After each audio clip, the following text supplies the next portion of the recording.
Assalamualaikum warahmatullahi wabarakatuh. Halo rekan-rekan, pada kesempatan kali ini saya akan mempresentasikan hasil proyek yang telah saya lakukan dengan judul Dampak Lembur Terhadap Produktivitas dan Kesehatan Pekerja serta Strategi Mengatasinya. Presentasi kali ini dalam rangka memenuhi kewajiban saya pada final exam mata kuliah Pancasila.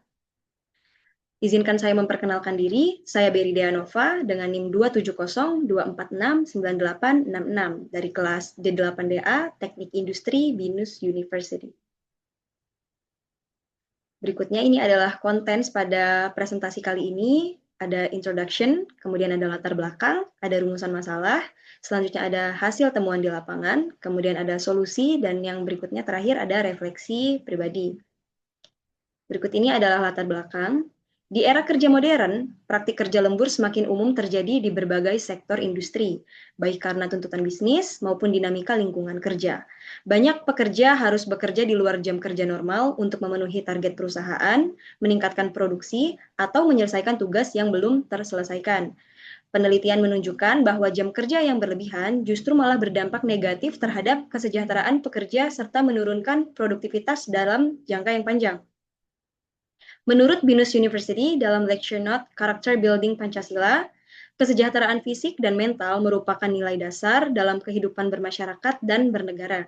Prinsip ini selaras dengan sila kedua, yaitu kemanusiaan yang adil dan beradab, yang menekankan perlakuan manusiawi terhadap pekerja, serta sila kelima, yaitu keadilan sosial bagi seluruh rakyat Indonesia, yang menegaskan pentingnya keseimbangan antara kerja dan kehidupan pribadi. Oleh karena itu, proyek ini bertujuan untuk mengkaji secara mendalam dampak lembur terhadap kesehatan dan produktivitas pekerja. Proyek ini juga akan mengidentifikasi strategi dan kebijakan yang dapat diterapkan oleh perusahaan untuk mengurangi dampak negatif dari kerja lembur. Kebijakan yang diterapkan diharapkan tidak hanya berorientasi pada produktivitas, tetapi selaras dengan nilai-nilai Pancasila dalam menciptakan lingkungan pekerjaan yang lebih adil dan juga berkelanjutan. Selanjutnya, rumusan masalah. Terdapat 3 poin rumusan masalah. Yang pertama, bagaimanakah dampak kerja lembur terhadap kesehatan pekerja?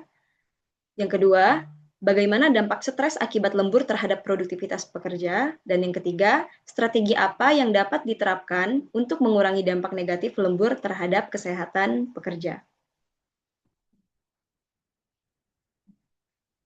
Berikut ini adalah hasil temuan di lapangan dari 2 narasumber yang saya wawancarai. Berikut adalah hasil dari narasumber 1. Yang pertama, dibanding jam kerja lembur, ternyata para pekerja lebih memilih fleksibilitas jam kerja yang tinggi.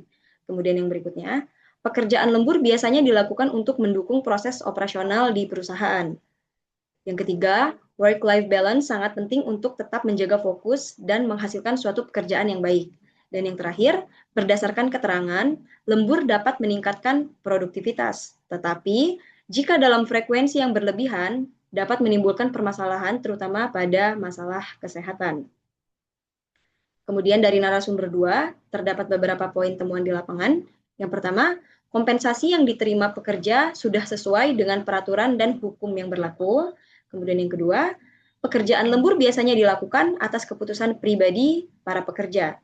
Dan yang ketiga, perusahaan menyediakan fasilitas kesehatan dan sarana kebugaran jasmani agar kesehatan pekerja tetap selalu terjaga.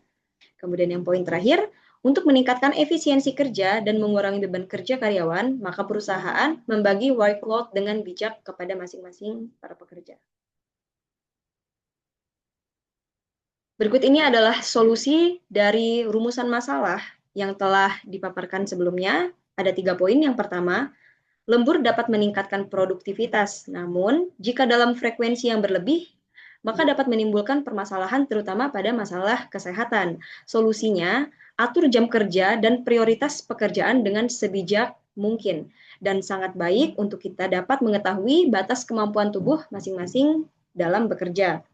Kemudian yang berikutnya, stres menjadi salah satu faktor yang dapat mempengaruhi hasil akhir dari suatu pekerjaan. Oleh karena itu, sangat penting untuk mengendalikan perasaan dalam diri masing-masing pekerja. Selain tetap menjaga kesehatan, selalu berpikir positif juga menjadi salah satu solusi untuk mengurangi tingkat stres yang dapat dialami oleh para pekerja. Kemudian yang terakhir, strategi yang dapat dilakukan untuk mengurangi dampak negatif lembur adalah yaitu membatasi dan mengelola jam kerja lembur, menjaga keseimbangan hidup yang sehat, mengelola stres dan overthinking, dan juga terbuka untuk menolak permintaan lembur jika kondisi sedang tidak memungkinkan dan tidak terlalu mendesak. Selanjutnya ini adalah refleksi pribadi dari saya setelah saya melakukan wawancara kepada dua narasumber dan dengan latar belakang dan juga perusahaan yang masing-masing berbeda.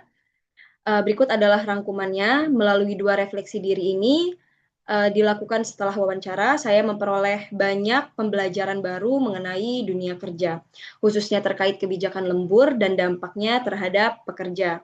Saya menyadari bahwa wawancara ini tidak hanya memperluas wawasan tentang praktik kerja dan juga regulasi perusahaan, tetapi juga memberikan sudut pandang kehidupan yang lebih dalam, terutama tentang pentingnya kesehatan dan kesejahteraan karyawan.